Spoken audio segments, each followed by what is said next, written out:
Got that wrong, didn't I? Hey, took myself out the studio. Big up to everybody. Welcome to the What's Going On podcast, Normski TV. And guys, if you're new, please smash that like button, subscribe and share if you are new. And listen, we have got an awful lot to talk about, people. An awful lot to talk about. 2 games, should we say the weekends just gone by. And this week, game week 29 and 30, that's what I'm going to call it. And yeah, lots have happened. Lots of stuff has happened, bro. Arsenal produced a stinky win.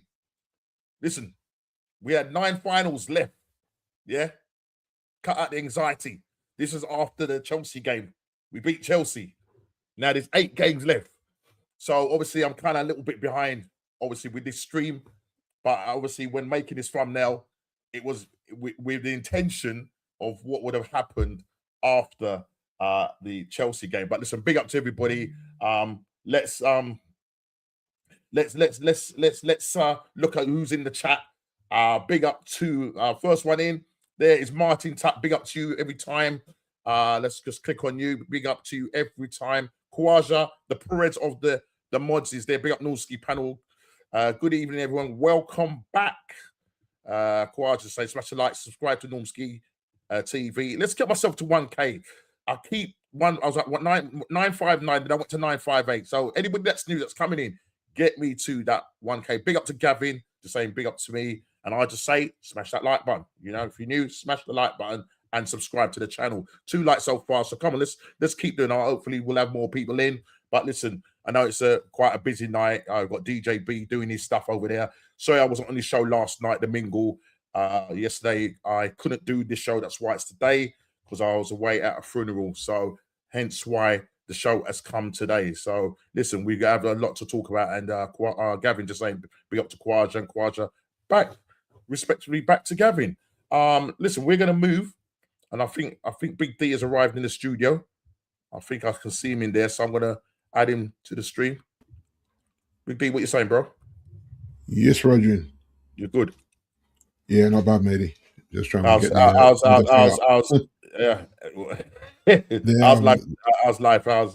live in the Hamptons.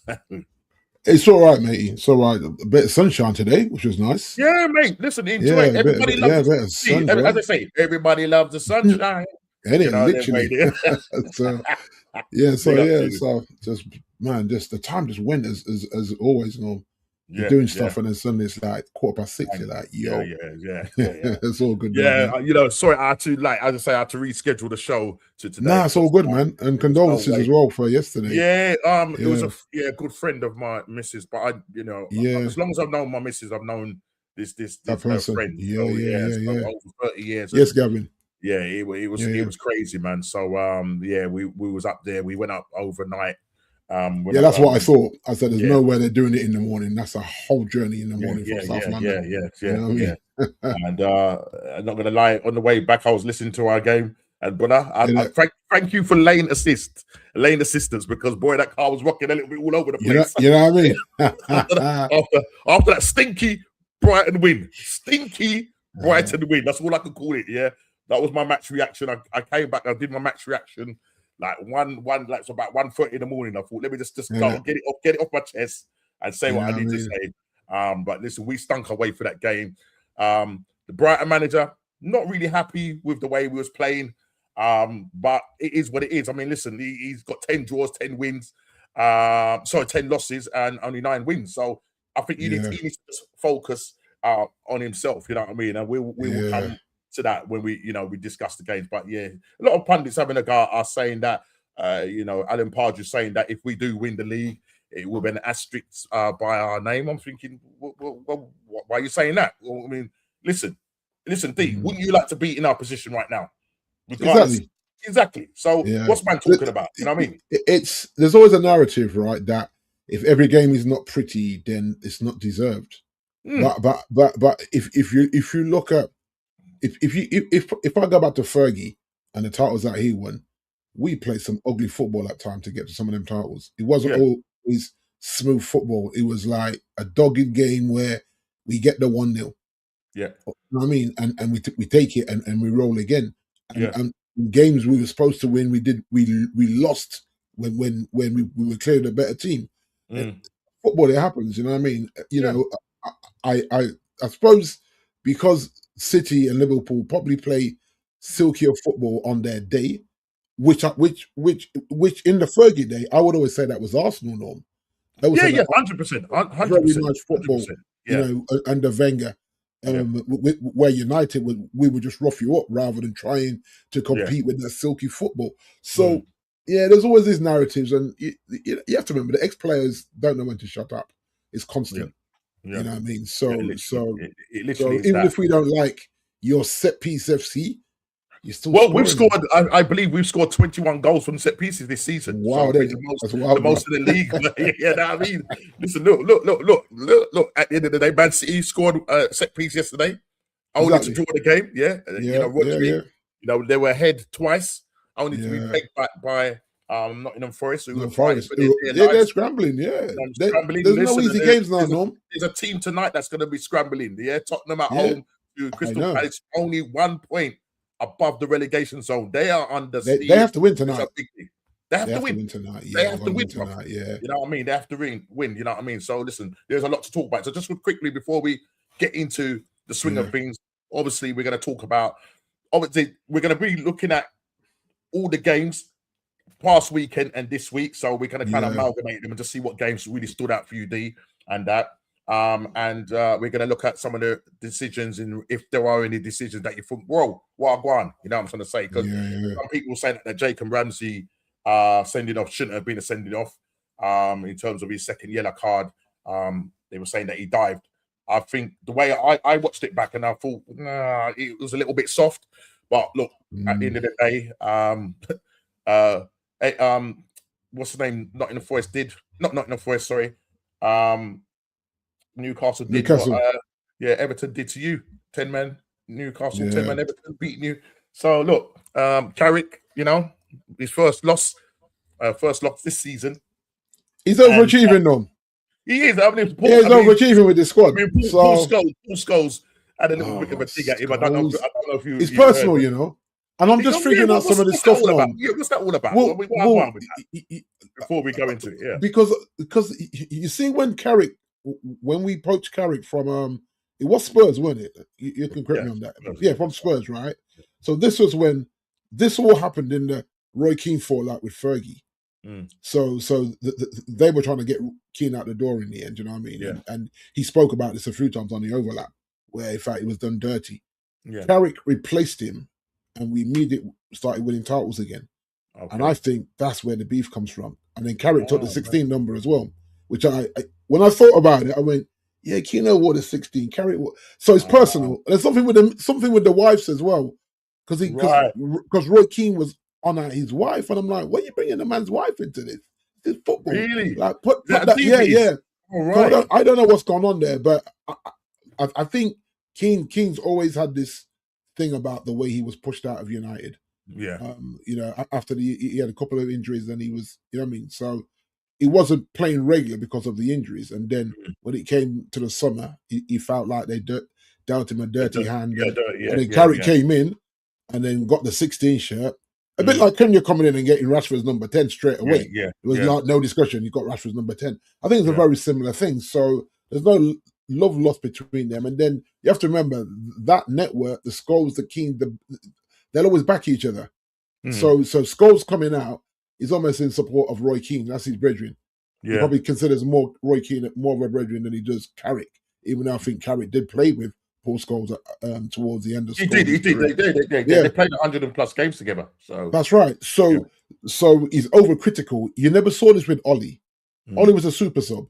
And when Ollie started really skidding, they were backing him week in, week out. When I was saying Ollie needs to go, he's lost. I mean, he was, you know, he's in obviously, you know, he's got his podcast and along with what's the guy that he does it with the ex-Man United? Is it Nicky Butt, is it? Nicky Butt, yeah. Yeah, Nicky Butt, yeah. I watched it a few times, but they annoy me. It's like shut up, man. You know. I mean, he basically said that they were playing, you know, rubbish, but using the expletives. Do you know what I'm going to say? And a lot of people found that a little bit kind of like, wow, why is he coming up like, this is his teammate sort of thing. It's you know what I mean? very negative. And he was sort of saying like the last 3 or 4 games that you guys played weren't that brilliant, and this was maybe a result that was coming anyway. Do you know what I'm trying to say? But and I have to agree with that, Norm. I have to agree in terms of this loss was kind of coming. Like to say, what I would say, we talk about moments of greatness. There's individual greatness that's got us that, like Chelski's come on as a super sub and done well when the game at times has looked disjointed. That was a horrible game. Not because we lost, because the way we played and the way the subs were. And I think everyone's to blame, not just Carrick. I think Carrick got it wrong. I think the way we were set up was wrong. The subs didn't work. It was, you have to remember that last time we went to Newcastle, they put 4 pastors on. Right. You know what I'm saying? So it's not a ground that we go to and we're overly successful. Yeah. So you have to bear that in mind as well. I mean, it was a great guy by Alossa. I can't say his name, Alossa. Where they break on you. And chicken zinger that was. I mean, could Lamens have done any better? Do you think did he have any chance of saving that? No. And the thing is, maybe as well, he didn't expect him to take it from where he took it. Yeah. Because if you look at Malacia, why was Malacia on the pitch, Norm?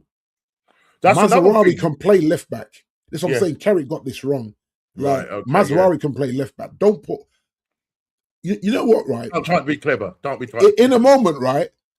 I looked away and I went to grab something in that sub, and I thought it was I thought Dorgo would come back unexpectedly because this brother has grown dreads overnight. So I was like, "Is that Dorgo?" I'm back confused. And when they said the Malacia, is he quite small? Is Malacia quite small? Yeah, well, when I say small, they're of a similar build. Him. Okay. But he's got dreads now. That's how long I've seen his brother. Man's got dreads. So I thought, oh, this is Dorgo. But no, Dorgo is not going to be back till barely the end of the season, if that. So when I said, what, static. I said, what's he doing here? Yeah. Like, why would you throw him into a game like that? This wasn't the game to throw Malacia into. Yeah, he's played 2 games in nearly 2 years or whatever. Yeah, and after that, he probably should never play again for us, man. Just get him gone, cut your losses and get him gone and somewhere. Let him go and play football back in Holland or somewhere. You know what I mean? Or from them promoted teams. I mean, he hadn't played for a very, very out of sorts. In a game like that, and you have to remember how physical that Newcastle midfield is. They're physical. Even though they'd lost 2 on the bounce at home now. Yeah. So their home form hadn't been great until you. And have you got? I mean, I was going to say, have you got a decent record against them? But you did say you got not up there. Yeah. So I always knew this was a potential banana skin, but then when you watch the game and then I watched the highlights, we had ample opportunity to win that game. No, we wasn't clinical. 14, 5 on target. So 14 chances, 5 on target. So if we got aspirations to go Champions League, and they were down. When did he get sent off? 10 men as well. Yeah, when did he get sent off? Because they played the majority of that game. Yeah, that was wow. I'm just trying to think when did they? It was. I'm sure it was the first half. I'm sure he got sent off in the first half. Yeah. Again, though, for me, it's like that again could have gone either way. The simulation thing is definitely interpretation of the refs, isn't it? In terms of whenever I see it, I'm like, okay. On another day, he doesn't get sent off for that. But I think they're trying to stamp this out because basically, if he doesn't send him off, he sends off the player that committed the foul for the penalty. Yeah. So either way, someone's walking. Either way, someone's down to 10 men. So I think it was because I think what they were saying is that he was trying to avoid the thing, and he was probably expecting a contact. The contact didn't happen. He still went down like it happened. He didn't throw himself down. It's just like he kind of sort of. I can't really describe it, but he didn't look like he sort of like dived.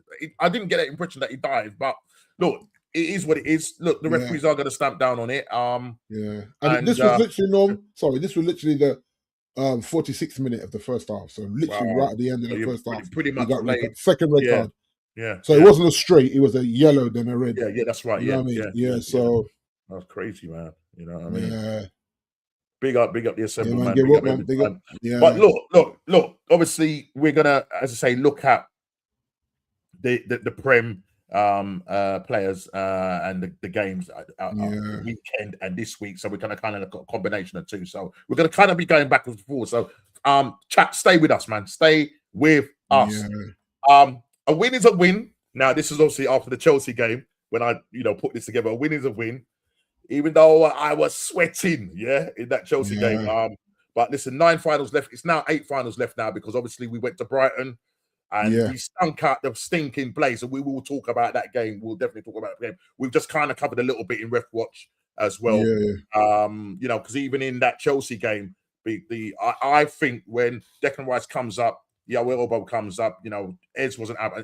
Ez, I don't know if he's coming on tonight. I don't know where Chile is. I don't know where JP is. Nobody said they're coming on or not. So I did message Kofi Slot regarding his team, and he said he's going to stay in the dark. He's going to start in the dark room. Yeah, it's in the dark room. My brother, we will still talk about your team. You know what I mean? We'll still talk about your team and how they lost against bottom side.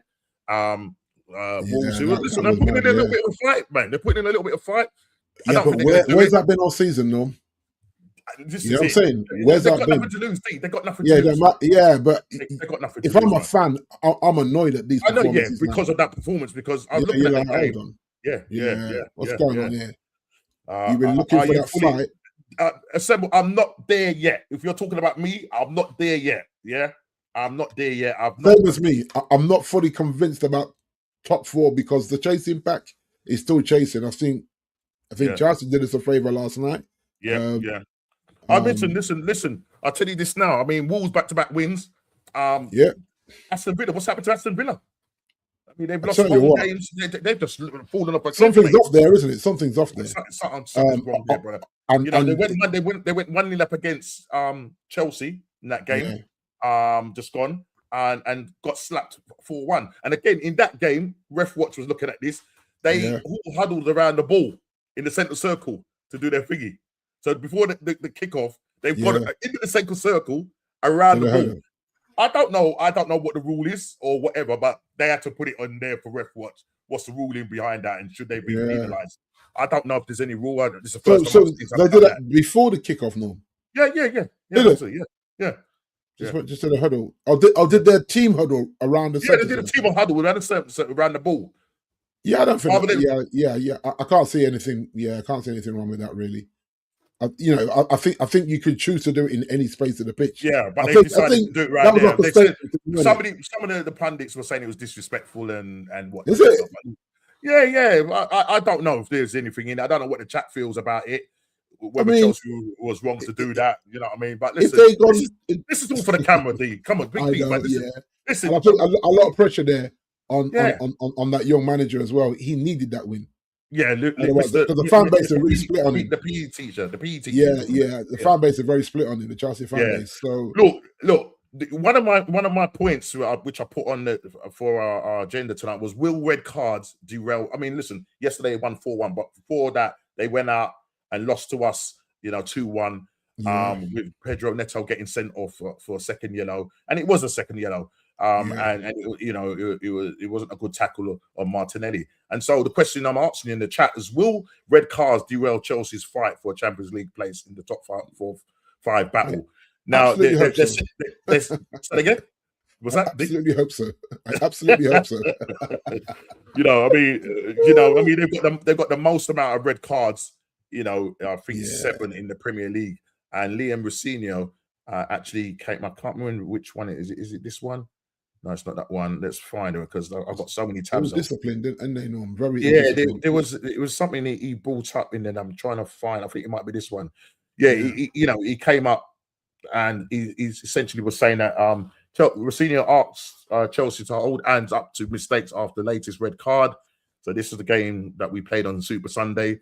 And it says Liam Messina wants to create a culture of accountability to fix Chelsea's wretched disciplinary record after Pedro Neto apologised for his red card during Sunday's 2-1 defeat at Arsenal.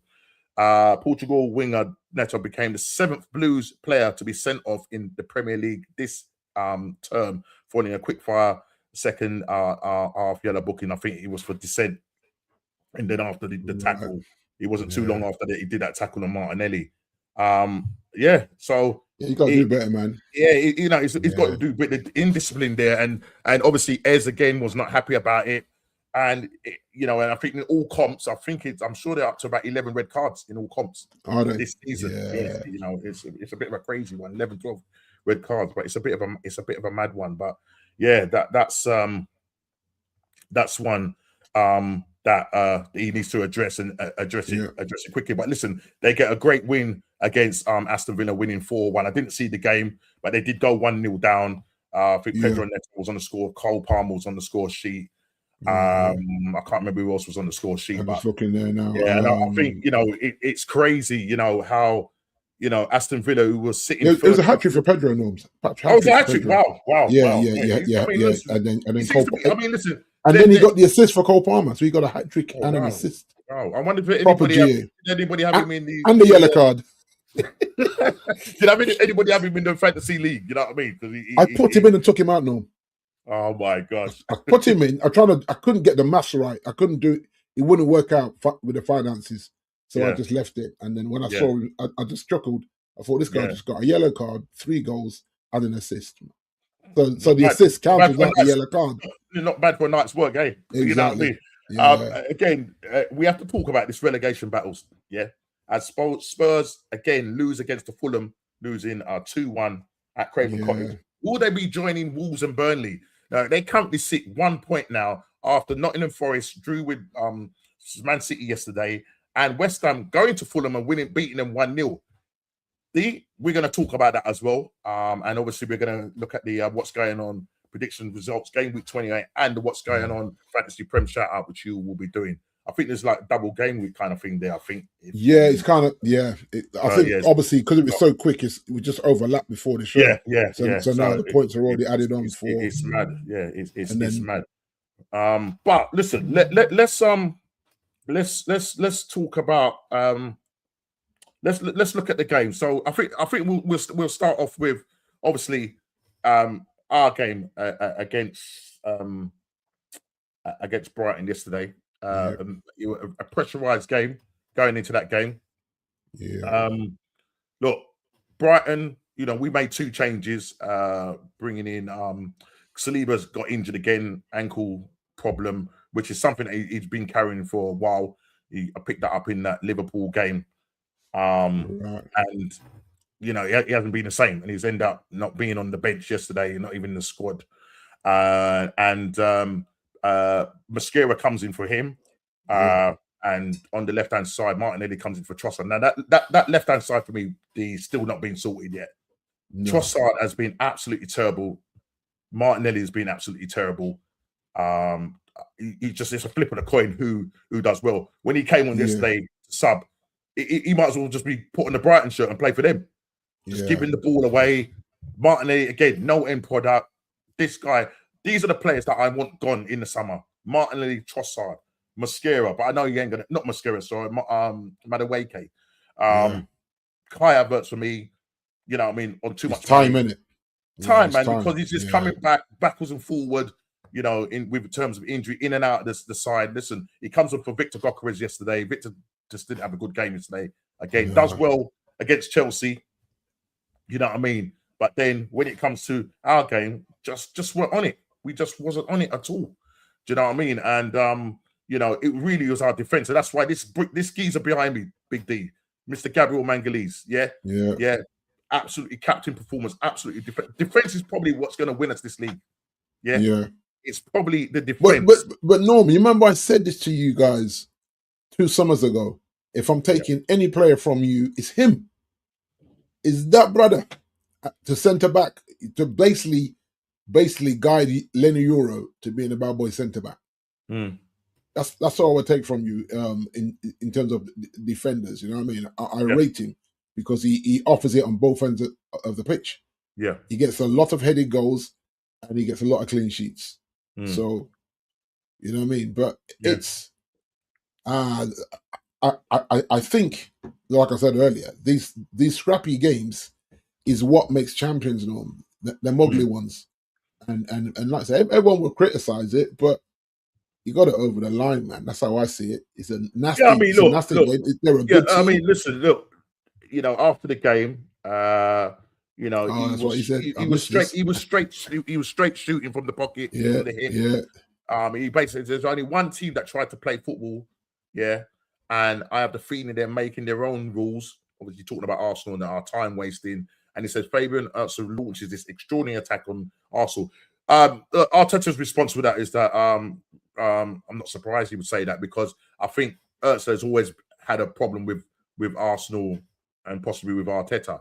Do you know what I mean? Okay. This little feud thing. There's some beef. There's some undercover beef going on there. Yeah, but listen, at the end of the day, man, he needs to focus on himself. Yeah, you got people jumping on it. As I said, you got Alan Pardew saying that if we go on and win this league, it's an asterisk by our name because of the style and the way we win the game.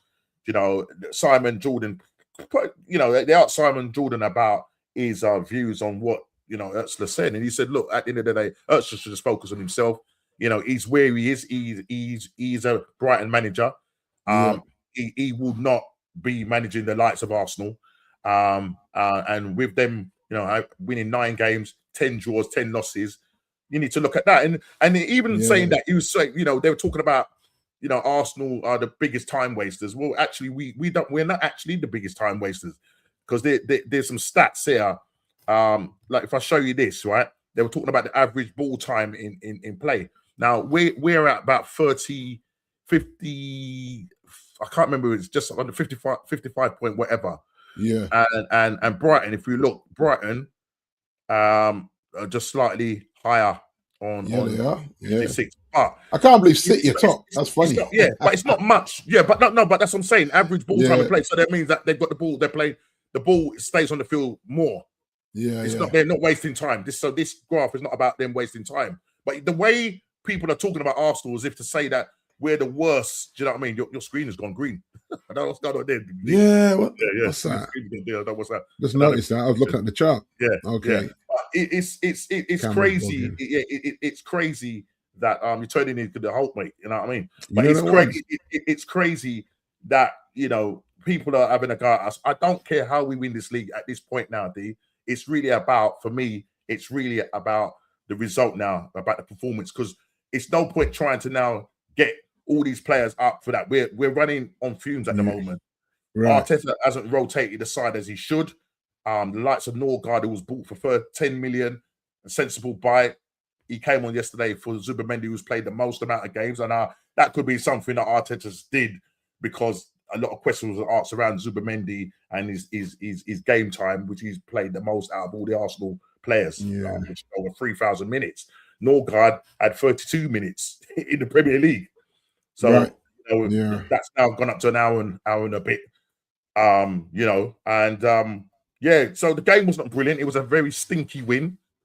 And I think really what masked it was the fact that Man City drew.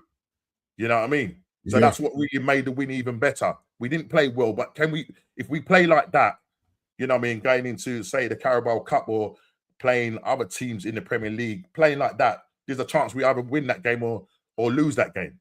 We have got a good record at home. The only team that I think that's beaten us at home is Man United. Do you know what I'm trying to say? That's true. But we've also got the best away record as well.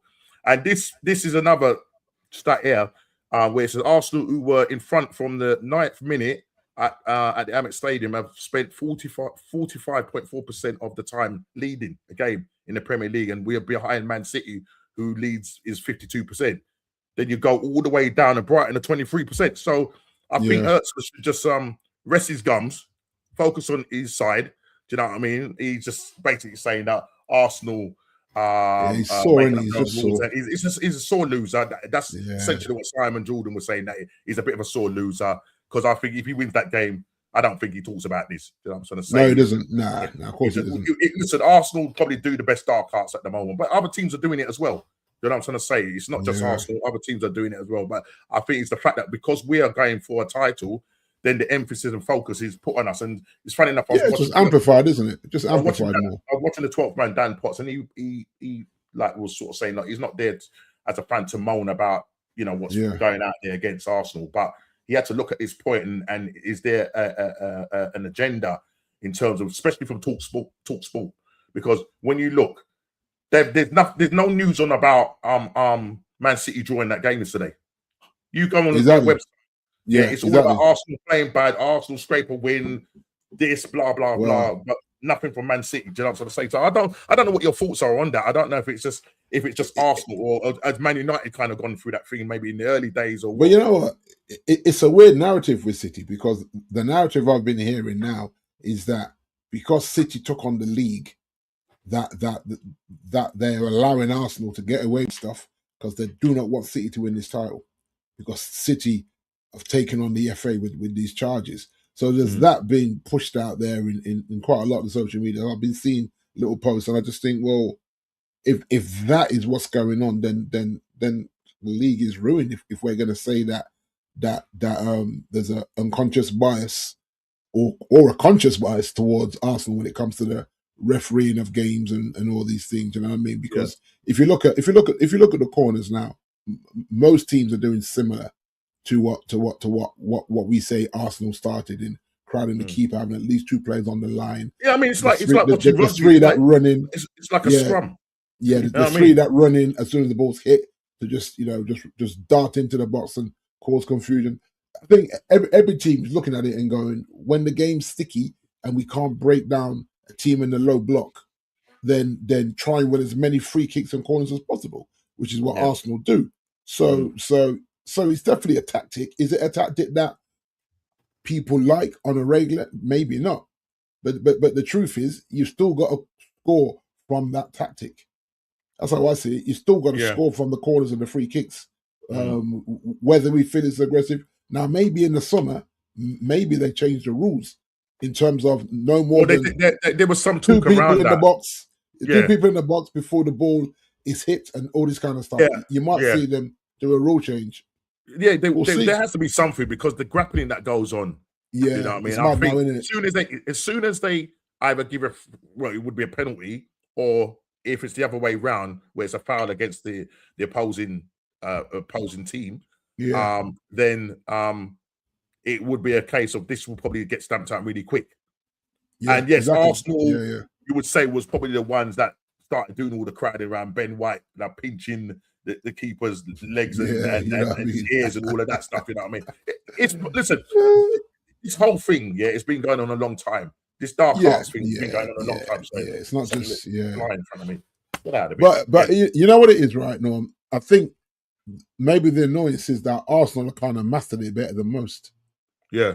And so there's an annoyance there. But, would the narrative be different if City were doing that on all their set pieces all the time? If Haaland was literally backing up on the goalkeeper, completely blocking his vision before the ball's hit. Because Haaland's a big fella. What's he, 6'6" or whatever he is? 6'5" or whatever. He's about 6'5". He's about 6'5". Yeah, and so if Haaland was doing that, and then a couple of big centre backs, City was scoring as much as you from that, and the title race was even proper, like neck to neck.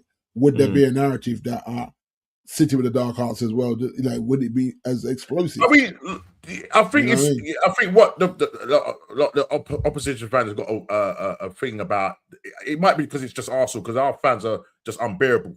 So maybe if you throw that into the mix, and the fact that it's the first time Arsenal could possibly be going for a title in 22 years, and so we're highly scrutinised. Absolutely highly scrutinized in that aspect, and so but then at the end of the day, I think we just do what we got to do. As I said, if we get over the line, we address that next season, because I do think that if we do win the league, we need to have an overhaul of the squad. We can't we can't be playing that style of football. You guys, Man City are gonna go back into the transfer window and strengthen. So there's going to be a lot of teams strengthening in that. And that style of football is not on. And listen, the question from Assembly is that, is he like, no, he's not lying. And that he has a fact, he has a point about it. But at the end of the day, All teams are doing it. It's just that the focus seems to be on Arsenal. Do you know what I'm trying to say? And I've got rid of the stats, but the stats show that Arsenal actually are not the worst time wasters. You know what I mean? On average, we have the ball, you know, on the ground and in play. Yeah. So it's you've got teams that are lower that you know some have it like. I mean, it's probably better that you complain about the set pieces than complain about that. Like, if you're going to complain, then complain about facts rather than. But the thing is, set pieces is part of the game, D. So however that's what I'm saying. So he's complaining about the time wasting. Yeah. When maybe he should complain about the grappling in the box if that's what. But that wasn't the point. That it was more. He was more focused on the time wasting. The fact that he couldn't break us down.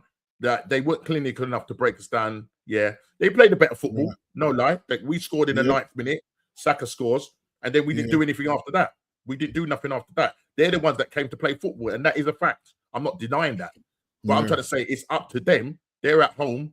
They have the impetus to go on and break us down and beat us, and they couldn't do it. We just did the dark arts better than them. Do you know what I'm trying to say? So he's complaining. He's complaining that Raya went down twice. Yeah, he went down twice.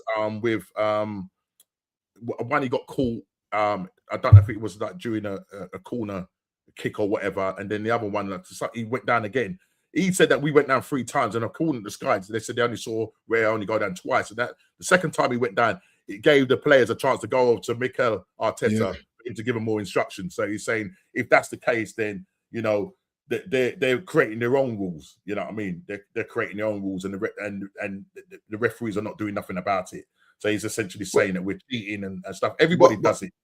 But this is the thing, though. Like, if Arsenal players had the time to come over and get some more prep or some more coaching from Arteta and the coaching staff, then the same would have applied to the Brighton players. He could have just beckoned his players over or beckoned his captain over or whatever and said, listen, we need to... You know what I mean? So, like, it's still an even playing field. It's not like, only the Arsenal players were allowed to go and talk to Mikel Arteta, and the Brighton players had to stay on the pitch or stay in their positions. Look, in that game, which that backfired against us. I think it was the Wolves game where Trossard went down with a head injury. Funny enough, though, he came back for the next game, so he came back and bit us on the bum because we ended up drawing that game. And I was livid. I was absolutely livid. So he came back and it beat us on the bum. At the end of the day, do you know what I'm trying to say? But it does go on in football. We do it more than other teams. You know what I mean? Listen, we was known as the soft underbelly. Now that we're trying to win it, because back in the day, we was trying to walk the ball into the net. We was trying to play the proper nice football and all of that. But at the end of the day, the way we are playing under Mikel Arteta is more rugged. It's more functional, as some people would say. And from what Alan Pardew was saying is that that asterisk by your name is the way Arsenal wins the league is very functional, very efficient. Well, if that's what it is because you can't then say like, okay, then we're naive because the amount of times we played against you, where Wenger has come and we've tried to go for the goal and then end up get hit on the break. Now, what Arteta's done is made our defense absolutely stellar. Midfield still, I feel we need to sort out the midfield. So I just don't think Martin Zubimendi, he should play further up the field as opposed to playing as a 6 because I think he gets pressed, he folds too easy. And we haven't gotten an attack at the moment. Our attack is not brilliant. Glock is not the most gifted footballer. You know what I mean? Scored 10 goals. He's our highest goal scorer. You got Saka now, who's I think on about 5 goals now, 5-6 goals. Odegaard, who we don't know what's going on because apparently he when in that Chelsea game there was news coming out that he was going to be out for the season. Now we're hearing that it might be just a little knock and he'll be back soon. So I don't know what's going on with that situation there because I think in the summer and I don't know what the chat thinks. I think that he probably ends up going because I think for a captain has been hooked so many times. It's kind of over for him, isn't it? Maybe they're just trying to protect him. Maybe he has got an injury. You know what I mean? If I see him turn up in that Mansfield game, then I know that this guy ain't going to be around come the end of the season. You know what I mean? I don't think he'll be able to do it. I think he goes because, for a captain to get injured, and to get hooked so many times, it's like, what we're doing here. There's clearly a fallout there, no man. There must be. I don't know. Until, nobody knows. That's how it looks from the outside. But I can't confidently say that is what it is. That's what's going on there. Something is evidently going on. And look, I said, we'll again answer me the question: are you enjoying leading the league as a fan? I.e., the standard way they're leading. Look, I'm not enjoying this. I'm not enjoying this in the sense that, listen, it's literally squeaky bum time, hands behind the eyes, the emoji. Oh my God, watching that game. I mean, listen, I was listening to the game on the way home from the funeral yesterday from Birmingham, or from Telford, and bro, a couple of times the old lane sister had to just correct me. You know what I mean? Because you get stressed out. Yeah, man. They stress you out. Yeah, Arsenal right now are stressing me out, and I said in our thing, that Arsenal have 9 games left, but it's actually 8 now. Yeah, we have 5 home games, and 3 away games. We have to win our home games. Our next 2 home games back to back is Everton at home and Bournemouth at home. If we play like that against Brighton, we play like that, those games could either end in a draw or nicked. Newcastle coming to us. Those are the games. If you look at Everton, Everton have been better away than they have in their new ground. Yeah, that's what I'm trying to say. So they've been a little bit poor in their new ground. Maybe the pressure of the new ground and everything that comes with that. Been a little bit. Yeah. And again, Kouadio makes a good point here. We have to rotate, and that's another thing that Arteta needs to do. He has to rotate these sides. These players are playing on fumes right now. Declan Rice, in that Chelsea game, he was gone. You know what I mean? There was a ball that he tried to play back to Raya. He just kicked it out for a corner. That's when I was on the edge of my seat thinking, and when that goal was disallowed, when Pedro headed it over, he was in an offside position when that happened. I said, thank God for that, because anyhow we had drawn that game, it would have been over. So yesterday's game where we stunk it out, which we did, we stunk it out. We didn't play well. We absolutely stunk it out. But what really masked it was the fact that, Man City, who I did not expect to draw at home, leading twice, and a great goal by Gibbs White, nice back heel, and then Anderson scoring that goal. And so, Man City are not the Man City of old. They can be got at. Do you know what I'm saying? Big time, even with a better goalkeeper, they're still... the players that they got in like Gay, and Semenyo, who's scored again yesterday. So if they are going to win the league, it's going to be the likes of them sort of players that he's brought in. Haaland at the moment has gone off the ball, and yesterday he tried to get a penalty. I mean, he's kicked the ball that way, and he's running to the keeper that way. He's literally run into the keeper and tripped up. That was never. I don't know whether the rest of the No, I highlighted this with Haaland maybe 5 weeks ago, that something's off with him, and because he had scored so many goals earlier in the season, if you look at his last 8, just a second. Just carry on talking a second. He hasn't been clinical, no, which is really unlike Haaland. So then you think, is there a fallout with Pep? He didn't play the game before last? They said he was injured, but then he was straight back in on this one. So was he really injured? Yeah, it just feels like there's a lot going on with him that we're not. And it wouldn't surprise me if he looks to go to Europe at some point, because I think that there's some point where he'll look at the league and say, well, you know what, all I'm doing is I'm making the runs, I'm getting lumps kicked out of me. And I think he missed, out of all the players there, he misses De Bruyne the most. I think De Bruyne just had him just cooking every which way, and I think that's what Pep wasn't scared to put him on the bench. Yeah, exactly. Yeah, that's what I'm saying. Yeah, so at the end of the day, he wasn't scared. I mean, obviously, for the last couple of games, I think not the game yesterday, game before he was injured. He had a knock, but he came back. Obviously, you know what I'm saying? Yeah. So, all right, going back to what I said, because what your eyes see and uses. Listen, I'm absolutely behind that. Now, yes, the reason why I use those stats is because, look, I don't watch every single Premier League game. So, I mean, I can only watch Arsenal and that. And what your eye sees, and I'm a guy, and so in a certain way, I'm kind of contradicting myself. Yeah.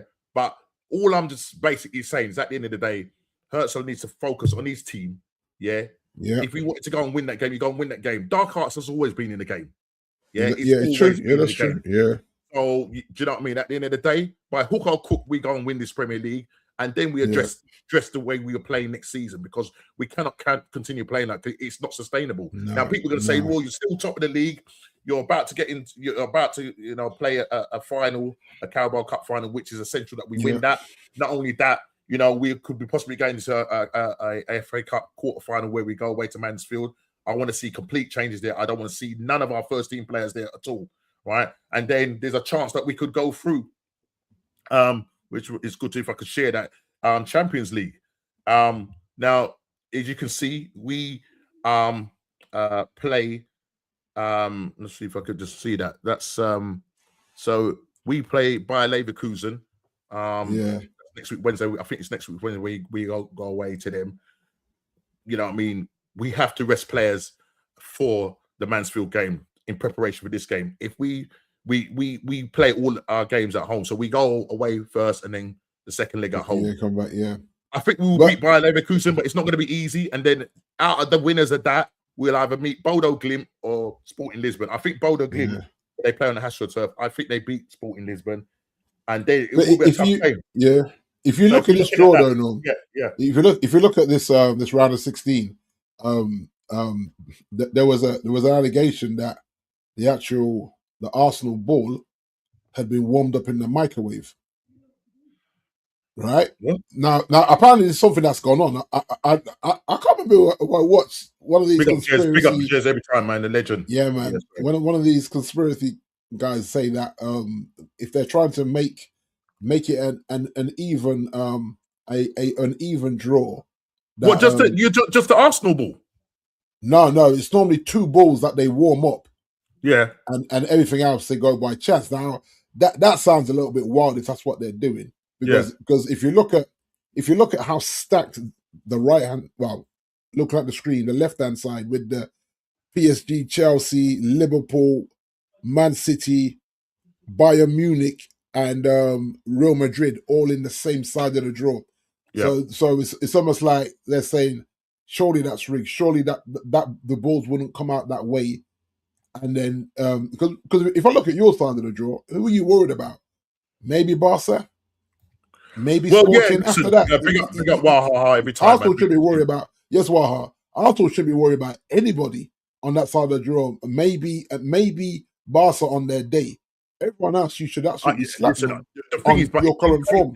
If we play like we are playing, we will get slapped up by the likes of Yamal. Yamal scored an hat-trick the other day. This guy is on fire. Yeah, he's miles ahead of Saka at the moment. Miles ahead. Yeah, you know what I mean. Look, Atletico Madrid should beat Tottenham. You know what I mean? Yeah. They should beat them over two legs. And then obviously Barcelona playing Newcastle. Now look, Barcelona in the league game, they did beat them at St. James's Park or ground.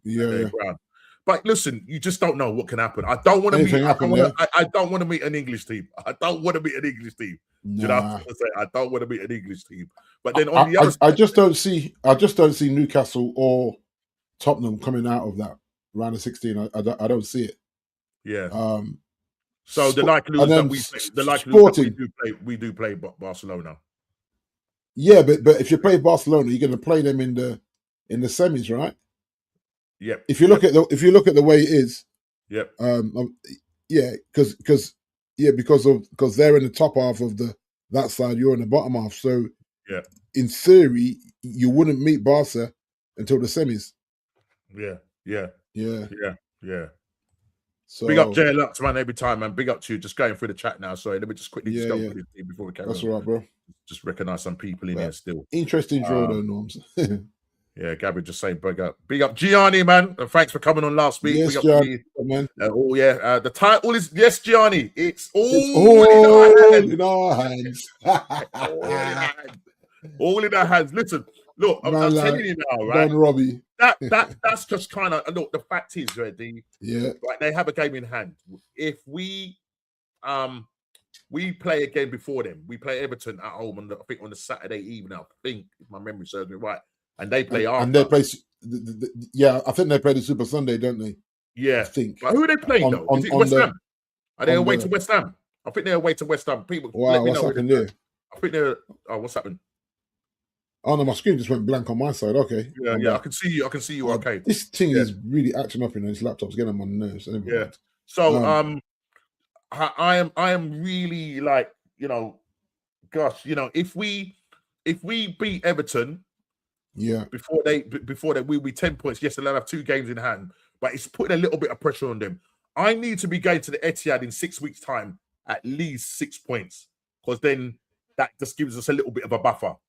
And you go there, you might have to stink your way through that game. But let's go there with some confidence. We haven't won there in a long, long time. Yeah, we have not won there in a long, long time. So we need to go there. So Norm, City play at 8 o'clock on the Saturday after your 17:30 game.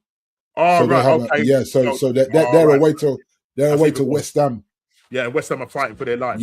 Yeah. So you play Everton at home at 17:30. And then they're away to West Ham on the same day at 8 o'clock.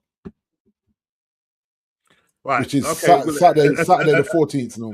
The Assemble is on this one hard, man. He's on this. Right. Okay. So the Assemble says, are you impressed by Arsenal's way of playing? No, I'm not. I'm not impressed, yeah? But I'm saying at this point in my life, a time that I've not seen for 22 years, and look, every team does it.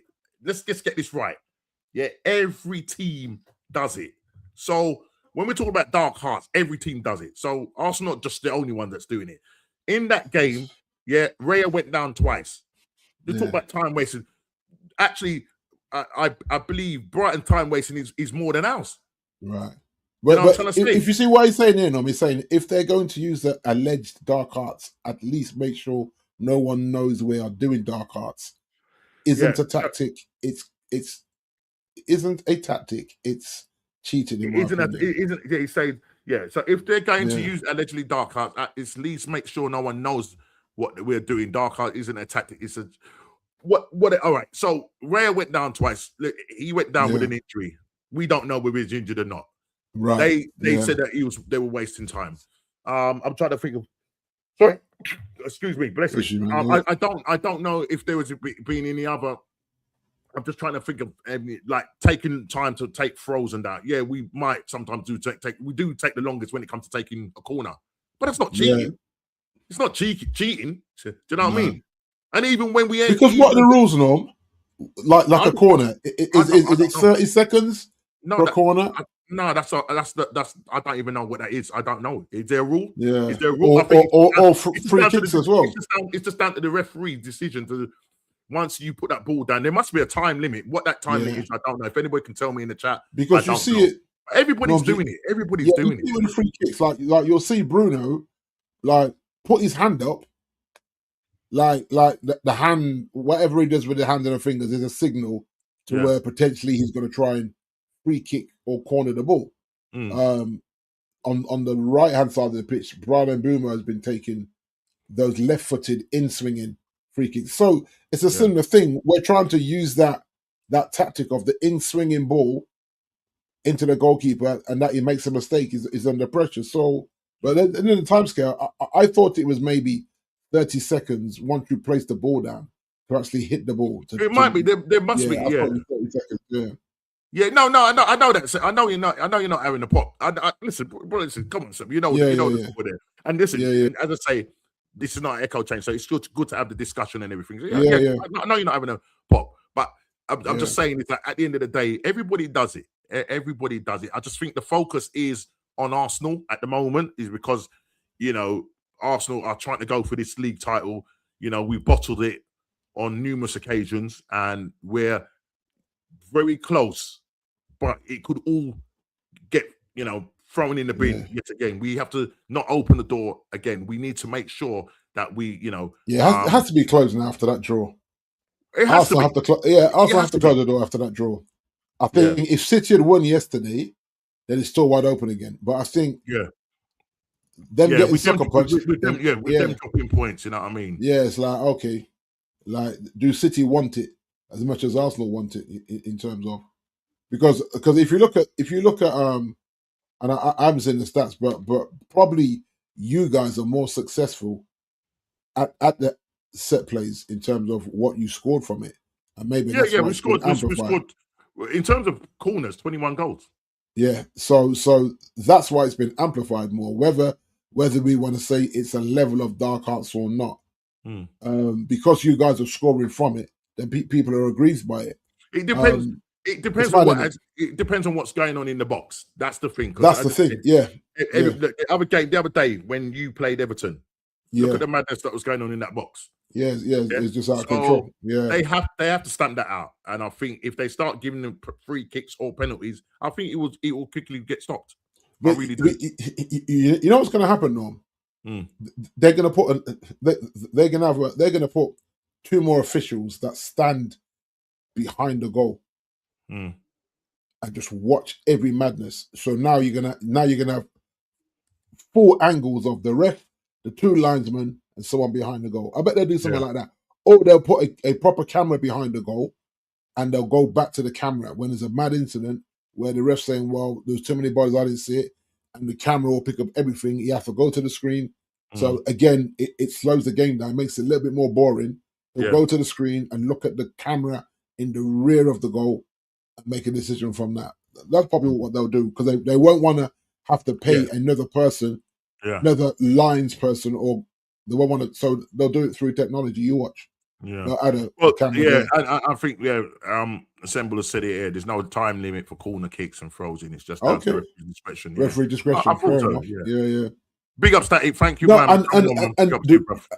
Yes, Static. And the reason why I question that, Norm, because you know at the end of halves and games, if they make a sub, they allow 30 seconds. Per sub. That's why I'm thinking. Surely there's a time limit on how long you take a free kick or not really. Otherwise, because listen, I've seen it where Arsenal taking a minute to take a corner. But that's not down to us. It's down to the officials and whoever who decides these rules. So if there's not a rule for it, then you could do what you want. You know what I mean? If you look at a defender who heads the ball back to the goalkeeper, and initially the goalkeeper controls it with his feet, and he might just dribble it, go to one side, go to the other side. When the striker comes to press him, he picks it up. Yeah. So he's already wasted loads of time doing the dribble before the striker comes. The moment the striker's 2 meters from him, he picks the ball up. Yeah. He claps it. He does a few bounces. He walks this way. He's only allowed he walks that way. But there's a new rule for the thing. You're only allowed. I think it's 8 seconds. But this is what I'm saying. So they're penalising the goalkeeper. Yeah, for doing that. So why not the corner taker or the free kick taker? That's what I'm saying. You can't pick and choose where you put the rules. PGMLO and whoever writes these rules need to go back and address it, man, because this is what happens. You know, those 2 officials were completely useless. The one time they were the thing 2018, 18 World Cup. So Waha, was this behind the goal? Was that in terms of what we're talking about having? I think that if I camera technology or a human. I remember. I distinctly remember that. Yeah, I do distinctly remember. And that was that's right. You're saying yes, it was. Yeah, it was. Okay, cool. Yeah. I mean, Norms, like, I think a few things are going to happen in the summer, and I think the set piece and what have you. I think that they're gonna. I think there's just been too much noise around it this season, so I think it will force their hands into doing something, which I think certain teams are not going to like. As in, like, they'll say only 2 defenders, the goalkeeper, and 2 attackers inside the 6-yard box until the ball is hit, and then you can all run in. I think they'll do some madness like that, where literally 2 defenders, 1-on-1, and the goalkeeper, and then everyone's got to just run in and defend the in swinging free kick or the in swinging corner. I'll be surprised if they don't address it. I think they will, because there's just way too much noise around it. I mean, look, another thing could be the fact that we're just nervous. Yeah, that's why we're taking so long. Yeah, look, Urin Timber after the Chelsea game. If I just could read it, he goes, Urin Timber admitted Arsenal need to address and talk about the anxiety they are feeling when attempting to clinch victory in the closing stages of games. The Gunners edged past Chelsea 2-1 on Sunday, but needed a goalkeeper, David Raya, to pull off a 92nd minute save to deny Garnacho, which was a great save, not going to lie. Since the turn of the year, Arsenal have conceded late goals against Wolves, Brentford, Manchester United, which have cost them points, and Timber admitting the scare against them, Chelsea, was unnecessary. And that's one of the things as well in the game. I don't know, is it an instruction from the manager, or is there the whole anxiety around Arsenal seeing out games as well? You know what I mean? There's a lot of stuff, especially when you're getting into the business end of the season now. Yeah. Do you know what I mean? So tiredness, fatigue, all of that, mental fatigue, all of that. Oh, We have to see the games out. You know what I mean? We have to see games out. And, I look at the guy behind me, Gabriel Mangalese, and he's a proper, even the unofficial captain, great. Yesterday defended really well to save that. I mean, a bit of a mad moment from David Ray earlier in the game where he kicks the ball out straight to a Brighton player. He lobs him. The lob wasn't, long enough to or hard enough, should I say, then to beat Raya, not Raya, to beat Gabriel. He was on the line to just nod it away. But things like that, stupid stuff like that, it's got to creep out. David Ray is a good goalkeeper, but there's those little bozo moments that he has, and that's just down to anxiety and that. You know what I mean? Yeah. You know what I mean? Going into these last run-ins, Gary Neville's talked about it. The amount of times you guys have gone into, run-ins and won the game, and those are the times when your legs feel heavy. You're not thinking straight and that, and you need a captain. The likes of Roy Keane. Them kind of man to sort of rally the troops and stuff like that. So Gabriel, it's going to be a Gabriel. It's going to be a Declan Rice. Because I don't see Odegaard. I don't think we win that game if Odegaard plays yesterday, in terms of from a mental point of view, from a captain's point of view. The same in that Chelsea game. I don't think we end up winning that game. So for me, them Timber, these are the people that are dragging us. You know what I mean? But at the same time, I keep saying it. He has to rotate. He has to rotate. He has to use the likes of Norgard. Do you know what I mean? He used him yesterday. And that was only because I think Zubimendi picked up a slight injury, not because they wanted to rest him. And he only seems to take players off when they're injured, which is crazy. Yeah, you know what I'm trying to say? Which is crazy. But that was just Timber giving his thoughts, after the game on Sunday, Super Sunday.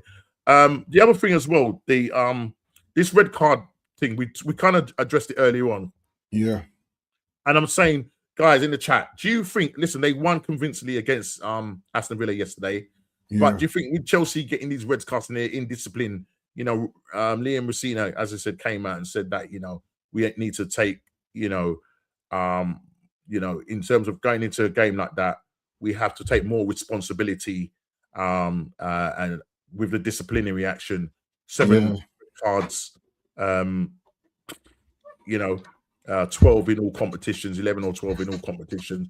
Does that stop them from getting a Champions League spot? Do you know what I mean? Does it derail the season? I mean, they had a great win yesterday with, as I said, Pedro scoring an hat-trick away to Aston Villa. Exactly. And Aston Villa took the lead as well. Because so I don't know what in general, it's a hard place. In general, it's a hard place to go now, Villa Park. Yeah. So it's a hard place to go. This is what I would say about Villa. Like, something's gone on with Ollie Watkins. His form has been shocking. Bearing in mind, England international, supposed to be going to a World Cup, but he can't go on that form. And then they're really missing John McGinn as well, their captain. There's a couple of players that he's been out for a minute. And so you look at Kamara. He's out. Kamara. So you look at Villa, they're not at full strength. But there's other things going on there as well. It's a weird one to watch with Villa because if you think the way they started, you'd almost say if they get knocked out of the cups early, they were almost a shoo-in to qualify for Europe. But now, this is a team that won 11 games straight. Exactly, you know what I mean? Bro.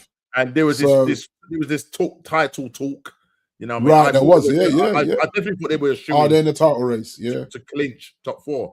Now we're in a situation where themselves look like they could possibly drop out.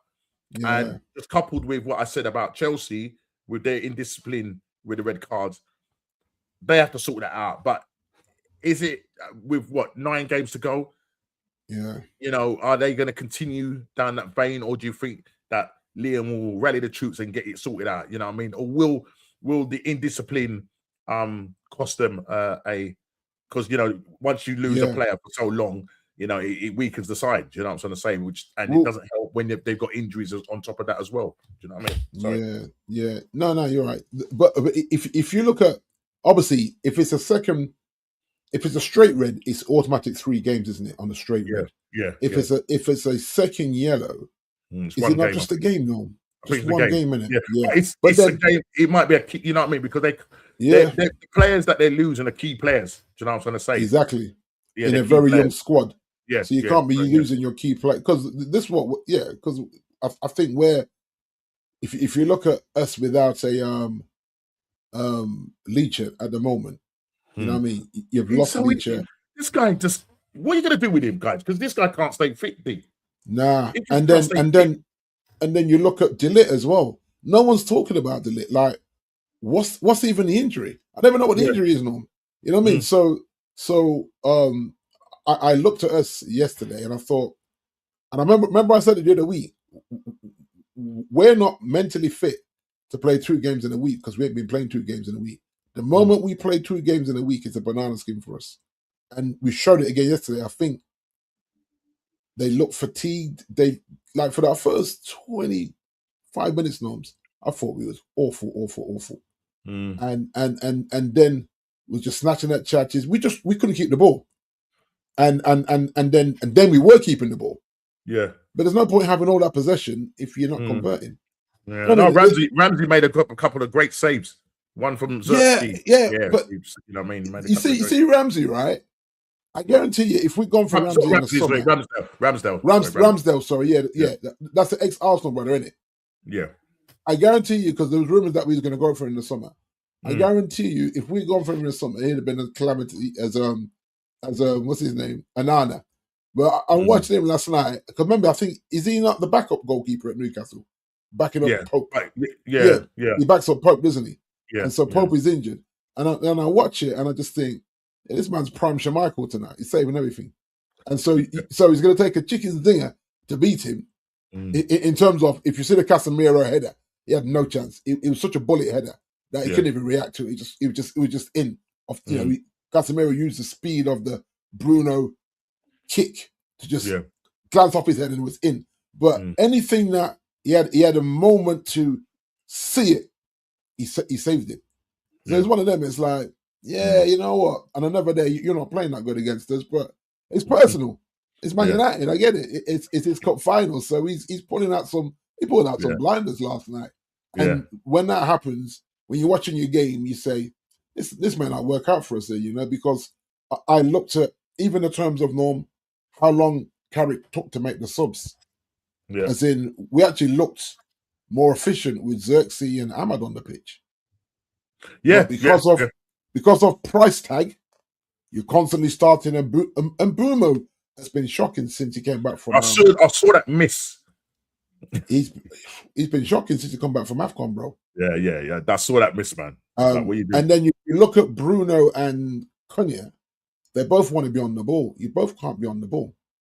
So the front line is not fluid, even though I like the business we've done.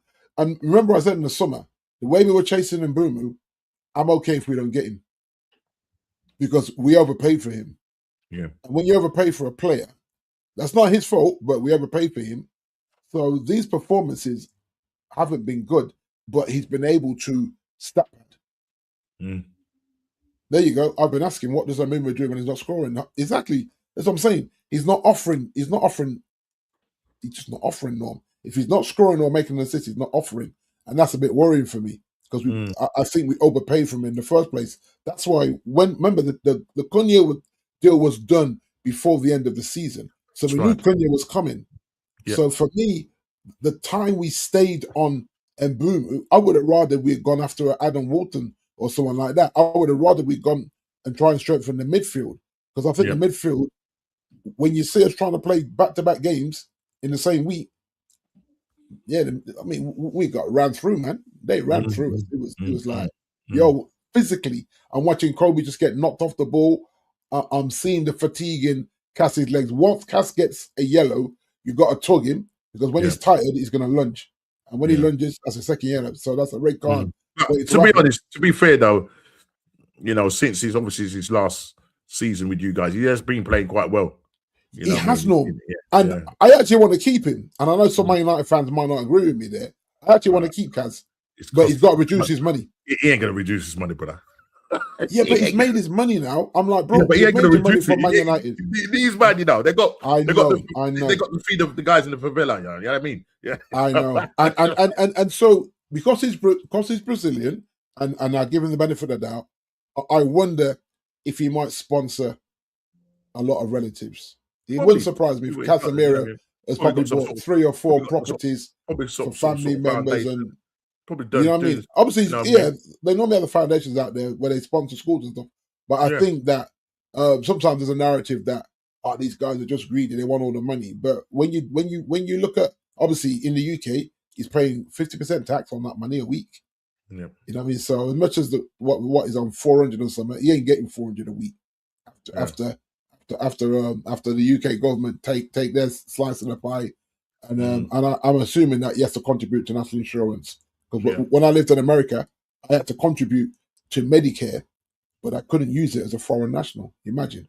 That's crazy. So every month, these man's taking $250 or whatever out of my thing that I couldn't use. I'd be like, yo, how does that work?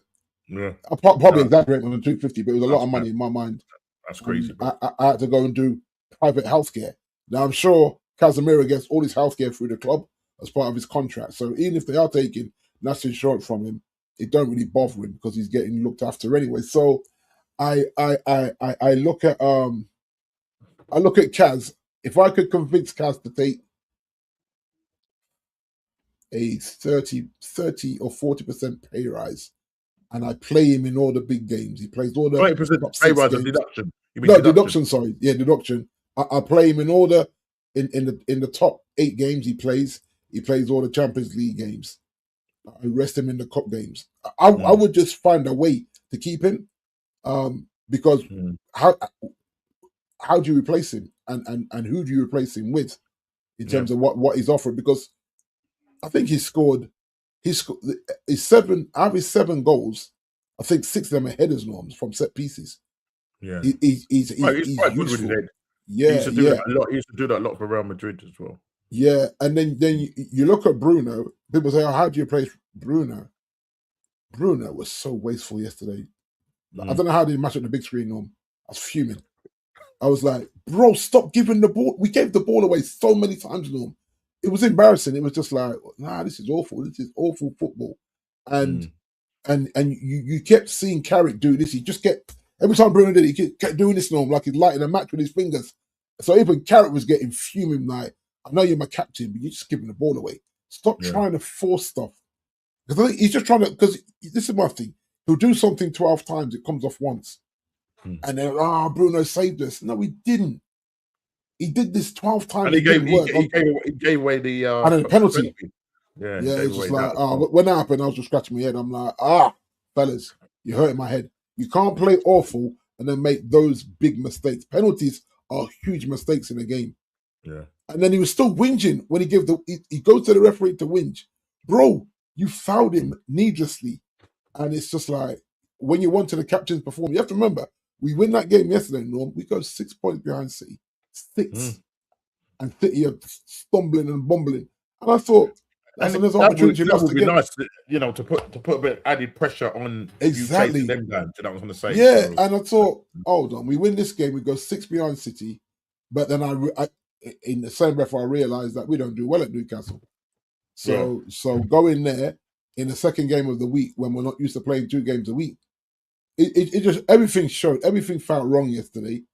And so I tipped my hat to Newcastle. Newcastle realised they're going to give us the ball. They're going to say, right, break down this low block, because we know you struggle to do that. And this where you put on your Chelski and Ahmad earlier. I think they're better at breaking that low block down. But yesterday, from what I understand, Chelski looked isolated when he come on. Or did he start? Or did he? No, he started. He started. Yeah, that's what I heard. That he was isolated. Yeah, that's what I'm saying, because they're letting us have the ball, and saying, break us down, we'll counter-attack, because they got some pacey players, and they were roughing us up in midfield as well. Like Kobe got bounced off the ball regular, so did Cass. So Bruno's not good on the ball like that. Yes, man, every time. Big up, man, every time, but. And so you look at that and you say, a very disjointed performance. Yes, it's Carrick's first loss, so I'm not going to jump off the deep end. I'm not going to, woe is me, because it was kind of coming. I think some of the performances have been very sketchy, and we've got away with individual moments of brilliance. And last night, it didn't come for us. We should have won that game last night in terms of chances created, but it wasn't clinical. And like you say, Chelski looked out of sorts, where he's been used to coming onto the pitch and going up against tired legs. Yeah, and making a difference. Now they're as fresh as him. What's that? Bruno is a weird little rat. What a crack. I'll tell you what, right?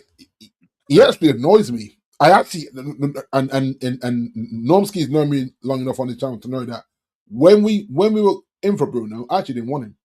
I looked at what went on there and I said, his ball retention is shocking. He's going to hurt us in the way he gives away the ball. Yes, he's going to create some moments. Yeah, and honestly, he's stat padding. Like I say, if I'm on free kicks, I think he's got penalties, he's got, what is he now? 13, 14 assists. He's on to probably break the assist record. I mean, but if I'm taking everything from set plays, I expect that. And then Bruno will. I've seen Bruno give a penalty away once, right? And when I say give the penalty away, last season, in Eriksen's last game, they convinced Bruno to give him the penalty, and Eriksen scored the penalty. I think it was on last game. Sorry, let me just address this. Yes, sir. See, the reason because what happened was obviously when I created a thumbnail, it was in relation to our game when we beat you 2-1. You know what I mean? Remember that game? Right. Yeah. Do you remember that game? Yes, sir. Yeah, 2-1 to the Arsenal. Yeah, do you remember that game? Yeah. So obviously yesterday, fantastic. He bags an hat trick. Well done.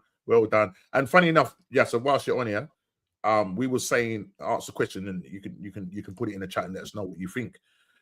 You know, you guys with your indiscipline, getting red cards, is there a chance that this will derail your race for a top 5 Euro Champions League position? Or do you think now that Liam Messina, the PE teacher, has got over it and he will get it all sorted? So that's the question that I was, asking Big D and stuff like that. So that's really. So just let us know. Just put it in the chat what it is. And listen, we know that tonight Tottenham are playing. They're at home to Crystal Palace. They're 1 point above the relegation zone, with obviously West Ham winning 1-0 away to Fulham. Great result for them. And Nottingham Forest, as I said, getting that 2-2 draw, coming from behind twice to draw. Great goals by Gibbs White and Anderson. I was going to say. Right. So listen, my guy's coming. Tudor, to do or not to do? That is the question. And he says in his first press conference, this is after back-to-back losses now, because he lost to Fulham. He goes, that when he first came in, he said he was 100% confident that Spurs would avoid relegation. 10 days later, the mood has changed. Back-to-back defeats in Tudor's first 2 games, and he's a guy that normally comes. He came in, normally wins his first games with the teams that he's coming in to save. And in this instant, you're talking about Tottenham. Yeah, Chile's not here to defend his team. Yeah, but I think Chile's proper tapped out on them. And what would be a great season, D, is if we win the Premier League and Tottenham get relegated. What a season that would be. And just finished reading this. And he says, we lack when we attack. We are lacking the quality to score the goal. We are lacking the middle to run. We are lacking behind to stay there and suffer and not concede the goal. And an amazing situation, said Trudeau after the Spurs loss. And he's listen, they're going to find it tough. Look, Crystal Palace are not in the best form. Do you know what I'm trying to say? With the stuff that's going on with Glasner as well. I mean, what would you make of Spurs? And I asked the question last week. Is there a chance that they go down? And I have to address the question again. Is that there is a relegation battle going on? Yeah. Who gets there because Nottingham Forest played them at some point. I think I don't know if it's a way. I don't know if it's a way to them. Yeah. Or what? I'm not too sure. But yeah, Nottingham Forest do Yeah. play them. But I can't remember if they are away. If you look at Wolves at the bottom, Wolves have played 30 games and that. So Wolves are 30 games with a minus 30 goal difference. Yeah, well, Wolves have gone. Unless it was the most craziest thingy. Yeah. Burnley, and then I think Burnley. And then Burnley with 29 and the minus 26 goal difference. Then you got West Ham with 29 and the minus 19 difference, 28 points. Forest minus 15, 28 points after 29 games. Spurs, this is what saving Spurs norms. They're only minus 5 in the goal difference. This is what will probably save them from going down. And unless they get slapped 6-0 by somebody that draws them in. And then you look at Leeds above them. Leeds have got 2 more points on 31 points. Played the game more. And they got and they're minus 11. Yeah. And they're getting kind of dragged in as well. Yeah. So if you look at 15 down to the bottom, Tottenham by far have the better goal difference. Yeah. And like I say, it just depends on what happens tonight. Obviously, if Tottenham win tonight, 29, they leapfrog Leeds into 15th on 32. That's what I'm trying to say. So you know what I mean? It's an incentive for them, but playing at home against with their home crowd, they don't listen. As I say, for us, it's like going home from home. So when we go and play at their ground, it's just 3-point lane. 3-point lane going on here. You know what I mean? And I know you said last week it would be a shame for Tottenham to go down because you're not going to get your 6 points every year. Exactly. Yeah, for you guys, that's for you guys. You guys are guaranteed 6 points at the moment with them on recent form. But not only that, I think playing in the Champions League like they are playing, what they've spent on that new stadium, going down's not an option for them. Like if they go down, that's a whole nightmare financially, I think. Yeah, definitely. And obviously, do they keep the fan base in terms of regular attendance in the Championship? Maybe not, because there's some games that fans are not going to go to. They're just not going to go to them. You know what I mean? Yeah. Even one of my golf groups. Was there a thing about the fact that like when they go down the Championship, they can only have a certain amount of attendance in the stadium? I don't know if that's. Is that how it is? I don't know. Somebody said it. Somebody said it. I don't know. I mean, I don't know how true it is. Do you know what I'm saying? Yeah, I'm just looking at the table there now. I mean, I think I gave a wild scenario that Tottenham would scumbag their way to a Champions League and get relegated. You imagine that one? That'd be crazy. Yeah. No, but, crazy. So I look at the league, Norm. Definitely the goal difference is still in their favour to keep them up, the -5. But if they get into double figures, then there's a problem there. But if they can stay on the double figures in the goal difference and literally scumbag some wins, I think they'll be all right. But tonight is key, man. They've got to win tonight. Yeah, that's a must. Yeah. You know, you've got to take advantage of your game in hand, and your game in hand is tonight. So you're going to go, this will be their 29th game tonight. We lost Normski. What's going on, bro? Yeah, so, the league doesn't lie. And like I say, Tottenham are in a dogfight, whether they like it or not. They're in a dogfight. And so, whatever goes on tonight, and this game tonight is, it's at their ground. So Crystal Palace, I imagine Crystal Palace, let me see if they didn't line up yet. Tottenham are going, they're going, Solanke starts. Okay, they're going for Cario, Solanke. No, just calling me. What's happening there? Give me 1 second, guys. I'm looked up. He just tucked me up. So okay, no problem, bro. Yeah, man. Yeah. I'm trying to get back in here. So all right, cool. I'm not rage quit or nothing like that. All right, yeah. All right, so yeah. Cool. Yeah, that was Normski. He's just been thrown out for some reason. He just threw me off track there. I was doing the Tottenham. Let me get that app back open again. They've gone, Tell, Sar, Gray, Porro, Van der Ven, Danson, Polinia, Vicario in goal, Solanke up front. Let me see. Palace, Henderson, Richards, Rarid, Cavott, Munzer, Wharton, Kamada, Mitchell, Sar, Goosen, and the Larson up front. So both of them are, Palace with a 3-4-2-1, and yeah, same Tottenham with a 3-4-2-1. So they're matching the energy in terms of lineup. Yeah, this could be either a very boring game or it could be a game where they're both going to be loose because they know they both need the points. It's yeah, it's worrying. I suppose the Arsenal fans on here will be looking at that and they will be quite happy to see the Spurs go down. You know what I mean? I know my golf group, my Kent golf group, there's quite a few Tottenham fans, yeah. So I'm sure these guys will not want to be going to watch their team play in the hardcore championship. And like I said last week on the show, that if they do go down, it is going to be a real dogfight to get back up, because I imagine maybe 2/3 of that squad have relegation release clauses in their contract. So you'll find that that they're not, these players will be gone. These players will not want to be applying their craft in the championship. So so for any Spud fans out there, that game has just kicked off. I just saw the alert come up on my phone. And Nomsky is still locked out, so I don't know what happened to Nomsky. And he has the controls. Otherwise, I could have gone through the leagues while I was waiting. You know, our prediction league and the other league. I can add that one on as well while I'm waiting. Obviously, he just called me and said that he's frantically trying to get back on. So I don't know what he did there, or someone plugged out his internet at home while he wasn't watching. Give me a moment. Yeah, so guys, here we go. I'm back. Sorry, guys. On, yeah, man, the mutants got me, man. The mutants got me. Yeah, they weren't happy, no. They weren't happy. Where they just seeing the chat here. They'll leave it too late for Ricardans to save their butts again. Right. What was this one? I'm just talking about Spurs in terms of okay. Yeah.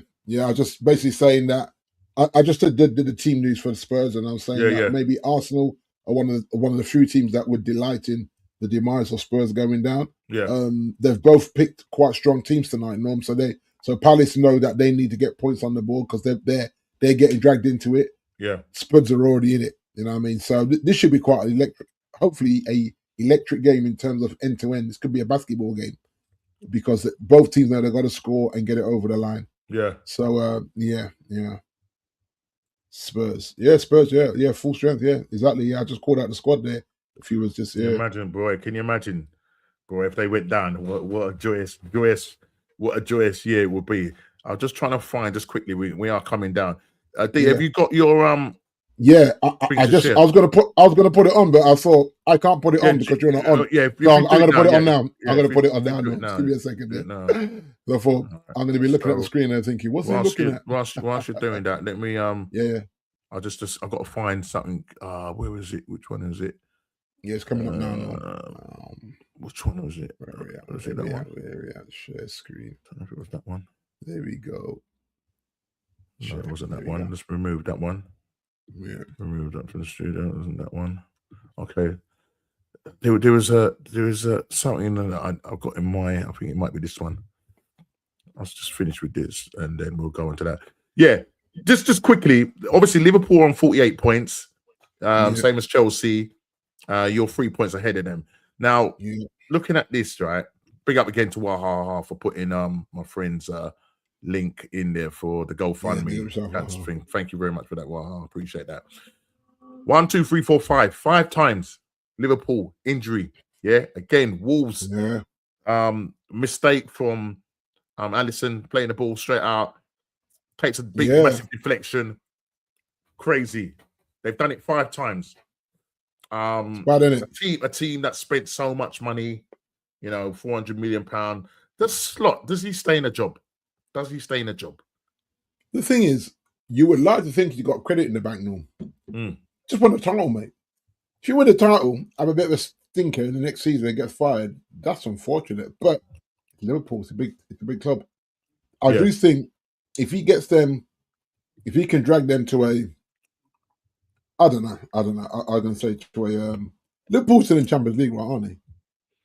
Yeah, they are. Yeah. So if he can have a good showing in the Champions League, get to at least the semis, and qualify for Europe, may not be Champions League, but qualify for Europe, then I think he gets a stay of execution. Yeah. But if not, they may go another direction, which is unfortunate because you just won the league. But it's a result-based business as we know, and the investors, the fan base, there's no patience there anymore. Yeah. And I would say the same with your manager. If for some bizarre reason he literally has a stinker and gets hooked and trips over rather than gets over the line, I think he'd have to fall on his sword.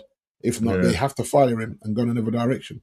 So I think just there's a look lot. at them though. I mean, look, 97th minute, Mad, 95th innit? minute. Yeah, Crazy. ridiculous. Yeah, You know what I mean? there's But too many listen, of them, aren't there? yeah, definitely. Yeah. The assembled Johnson is in the squad on the bench.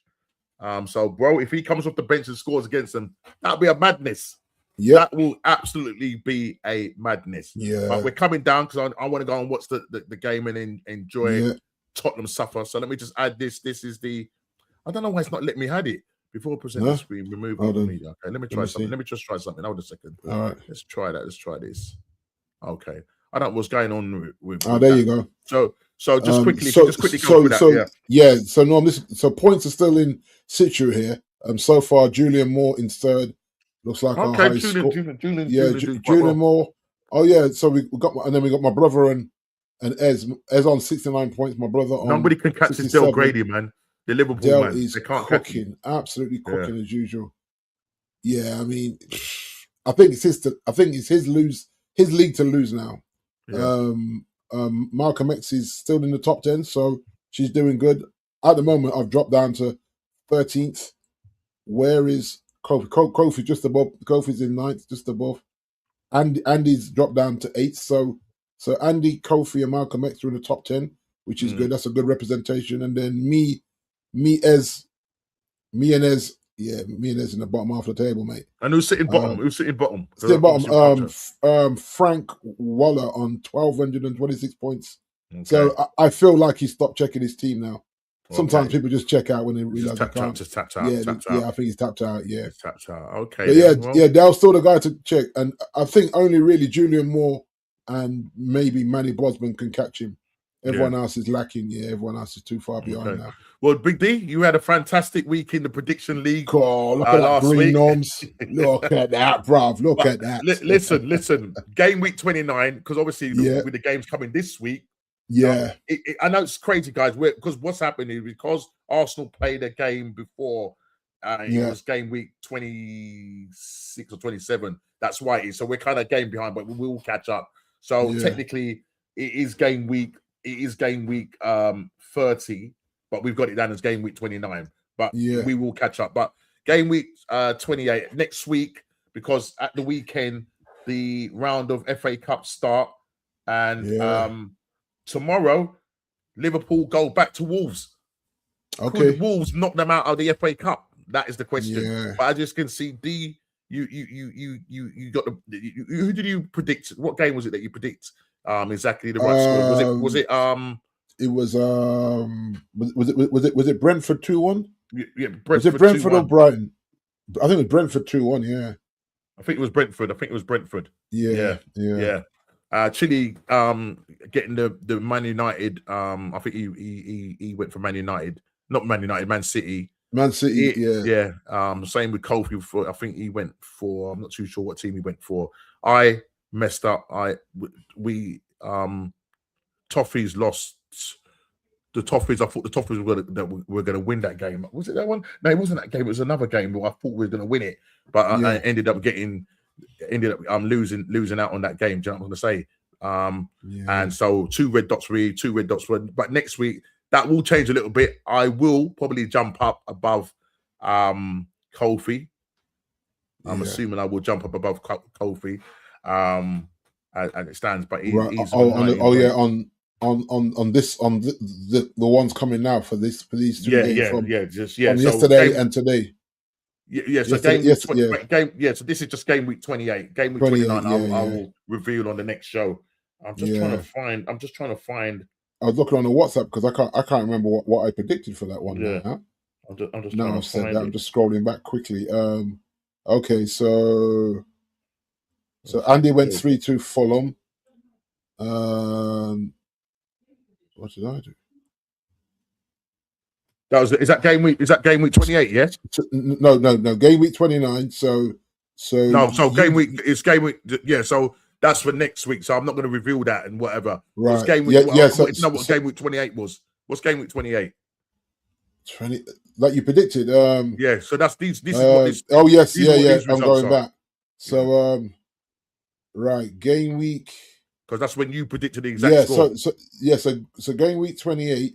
Chile went 2-0 Blue Manx. You went 2-0 Newcastle against the Toffees. I went 2-1 the Forest. The Toffees beat them, didn't they? The Toffees beat Newcastle. Ez went 3-1 Chelsea. JP went 2-0 Man United, and Kofi went 2-1 Liverpool against West Ham. Right. Yeah. Yeah. So. Yeah. But that will change that next week because I did get a prediction exactly right. So I will be jumping above somebody, but that will be all revealed next weck. But as I said, this weekend, guys, people in the chat, we know it's the FA Cup weekend, so there's going to be a bit of a break from the Premier League. As I say, Liverpool go to Wolves, who recently just lost to them in the Premier League. Will they make changes? We'll see what happens there because we all do play Champions League in the week to come. And then on the Saturday, we go away to Mansfield. It's a 12 early kickoff, 12:15 kickoff. I will be away. I'm going to be away at an event in Birmingham, so I'm going to be discreetly watching it on my phone. Right? You know what I mean? And then Wrexham play Chelsea. That's going to be a bit of a tough game. Wrexham doing really well in the Championship, coming up through 3 divisions. I think that could be a banana skin there for Chelsea. Newcastle, Man City D play at 8 o'clock on Saturday evening. So one big team is going to go out. And then on Sunday, Fulham against Southampton. That's the FA Cup. Port Vale against Sunderland. Leeds against Norwich. So that's on the Monday will be West Ham against Brentford. So that's the last 16. And after that, it's the quarterfinals. And then Champions League, Galatasaray, Liverpool go away to Galatasaray. So will they rest players? You know, they play Friday. Will they rest players? That is the question. Will they rest players? Arsenal will have to sell at least one first-team player this summer. Oh, they need to sell more than that, man. I'll tell you that now. It's understood that there are discussions around who would yield the most lucrative sale and whether more than one player might have to go. Gabriel Martinelli and Ben White are strong candidates. Yeah, I did hear something like that. Ben White, just injury prone, is just not the same player. Gabriel Martinelli, just not good enough. He's really fell off a cliff. We'll probably get more money for Gabriel Martinelli because of his age and that. But where will he go? Is he's on a decent wage as well as whether people are going to want to pay that. Yeah. So and I think that's been the issue, isn't it, Norman? The sell on of players that you put on good money. Yeah. Like you've seen how over the seasons we've struggled to move on certain players just because of their wages. So yeah. We'll see, man. Yeah. Yeah, man. But listen, D, I really appreciate nice one, bro. You coming on again, always there. Yeah. You know what I mean? No worries, matey. No worries. Brand new heavies. Is it brand new heavies? That thing always there? Oh no, it's not. It's not brand new heavies. It's incognito. Always there. Incognito. Yeah. Oh yeah. That's an old tune, isn't it? Loving that tune. But people, big up to all of you that was in the chat. Thank you for coming by. Before you leave, please smash that like button, subscribe and share on the road to 1K. We will be going over to watch the Tottenham game. I won't be doing any watch-alongs or nothing like that. There's no Bruised Banana tonight.